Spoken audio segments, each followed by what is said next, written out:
Hello viewers, welcome to Miss Zoology. In this session, we are going to focus on the factors that affect the rate of transpiration. Let's get started with the external factors. Amongst these external factors, we would deal with the temperature as the first external factor. So the temperature, when it rises, it leads to increase in the rate of transpiration, because with a higher temperature, the rate of photosynthesis also increases, and that leads to opening of the stomata, which in turn increases the rate of transpiration. But indeed, beyond a very high temperature, it's beyond 40 degrees centigrade, it may lead to closure of the stomata, and thus it may reduce transpiration. The next is about the intensity of light. The higher the intensity of the light, the higher is the rate of transpiration. Like in daytime, you can see the stomata opens because of the higher intensity of light. Again, when it gets dusk, naturally there is closure of stomata, or also in the night when there is no sunlight, the stomata closes. You can even see on a cloudy day, the stomata closes and reduces the rate of transpiration. The third we come across is the velocity of wind.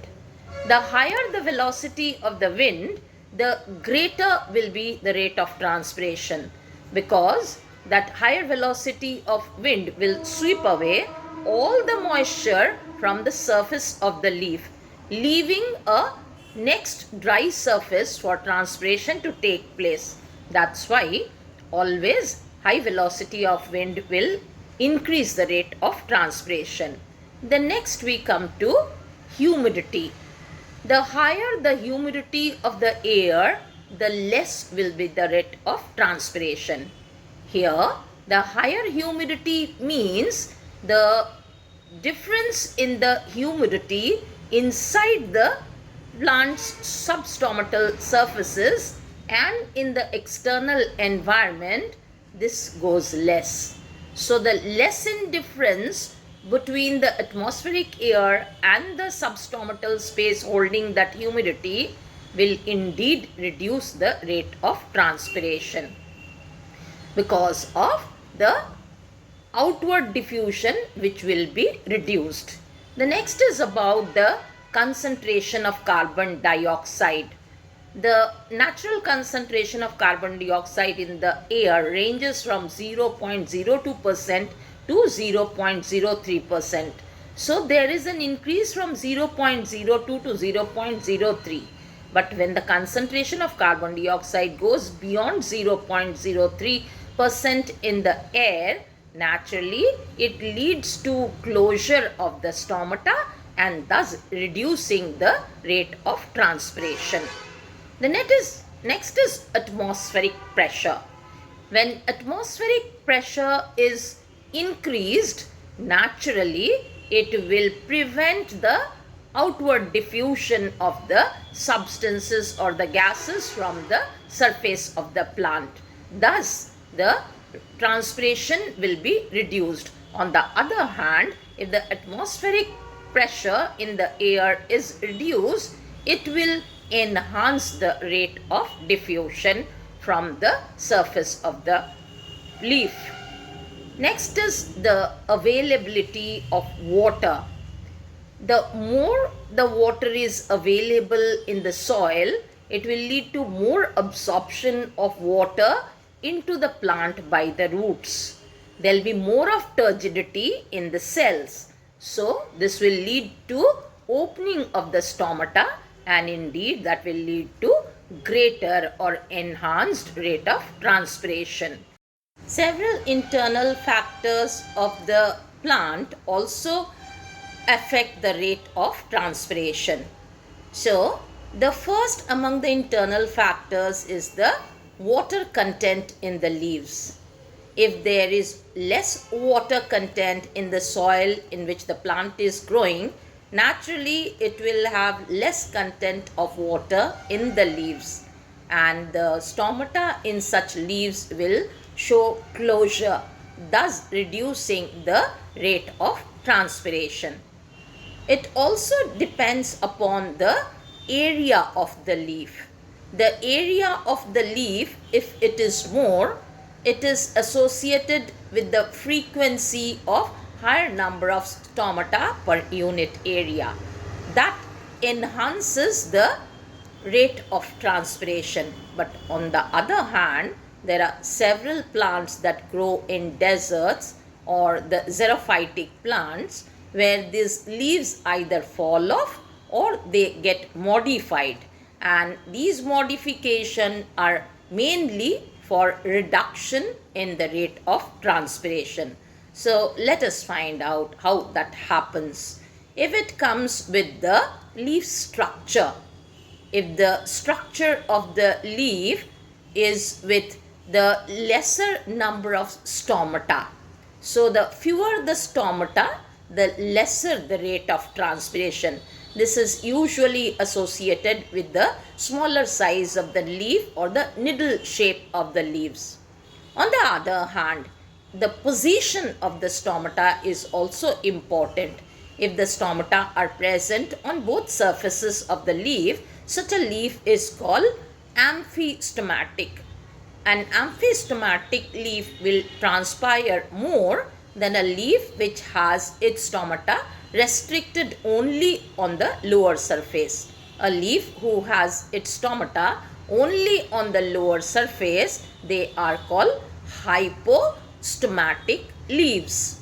Now, the leaf area, if the leaf area is higher, so the expanded leaf structure, then definitely it will transpire more. But there are several ways in which the area of the leaf can be reduced, and yet the plant will have ways to perform its photosynthesis. Now let's see what are these conditions. The leaf can turn into needle shape, or the leaf can be modified variously in different forms, or that the leaf may fall off early, thus reducing the process of transpiration. Now, when the leaf is present and they also have stomata in them, these stomata can be shrunken, not on the external surface. They may be embedded in small cavity like structures, and these cavities may again be associated with certain external structures which may try to prevent the process of transpiration. So what are these? Now, in the case of sunken stomata, where the stomata is embedded in some cavity like structure, these are prevalently seen in the plants like Nerium and Pinus.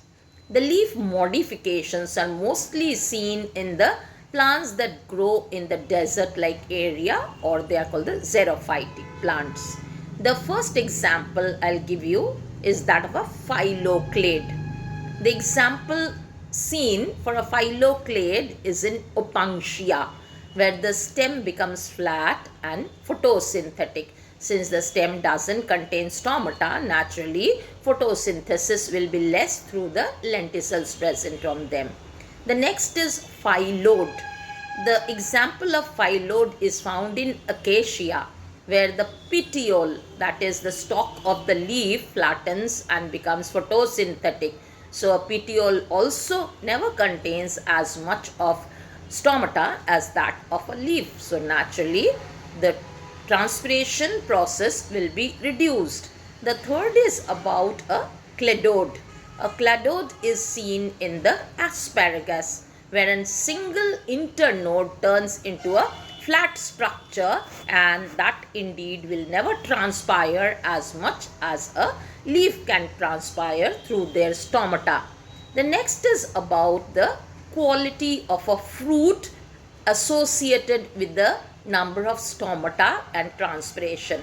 So if the number of stomata are less in the plant, and then the fruit would be formed due to less transpiration that happens through that plant. Such a fruit will have better concentration of the glucose content in it, thus the fruit quality will be better and sweeter. There are many disadvantages for the process of transpiration. Like in the last video, I spoke about the usefulness or the significance of transpiration in a positive manner. Here, we also need to update ourselves with the disadvantages of this process. So, how is it disadvantageous for the plant? When there is more transpiration, it leads to wilting of the leaves. And the wilting of the leaves, in turn, will retard the growth of the plant and its structures, because water is very essential to keep the cells turgid and allow all the functional activities to happen properly. The next is the stress due to the water scarcity leads to more production of ABA, abscisic acid, and this abscisic acid, when it is produced more, this retards the growth process and also closes the stomata, which will reduce every functional activity in a return. The last is about when the amount of water which will be lost more by greater rate of transpiration, indeed the requirement of water has to be replenished by the absorption of more water from the soil. This may lead to wastage of energy unnecessarily in the plant. Most of those internal factors which I spoke in terms of the factors that affect transpiration are basically the ones that help in reduction for the rate of transpiration. These are also headed under the methods or adaptations for reducing the rate of transpiration. Thank you. Thank you for watching. Please do like, share and subscribe to my channel. Thank you once again.